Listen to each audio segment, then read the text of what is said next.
Hello, welcome back to the channel. Today, we're diving right into how to use Zoho Project for workflow mapping, your full 2025 guide. First up, you'll want to open Zoho Project and head over to the Task module. This is where the magic happens for workflow mapping. You see, the Task module is the backbone of your workflow as it helps you visualize and manage your tasks sequentially. Now that we've done that, we're going to create a new task list. Click on the Add Task List button and name it according to your project. For instance, if you're managing a marketing campaign, you might name your task list Marketing Tasks.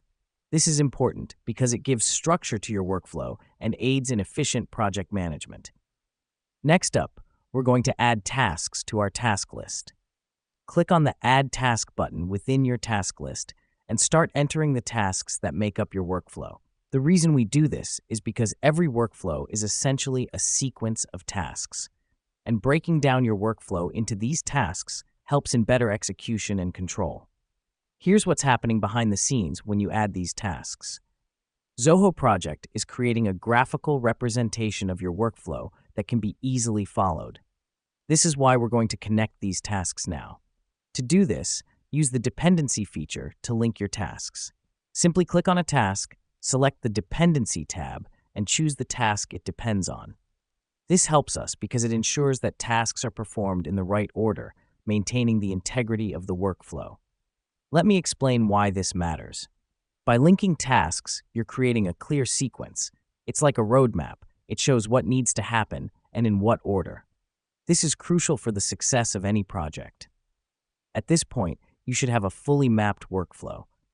But we're not quite finished. The final thing we're going to do is use Zoho's Gantt chart feature to visualize our workflow. Click on Gantt chart from the left sidebar to see the visual representation of your workflow.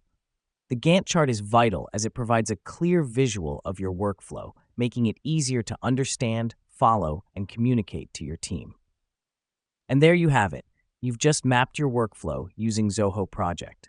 By following these steps, you can streamline your project management process and ensure your workflows are efficient, transparent, and easy to follow. Thanks for joining me on this tutorial, and until next time, keep those workflows flowing.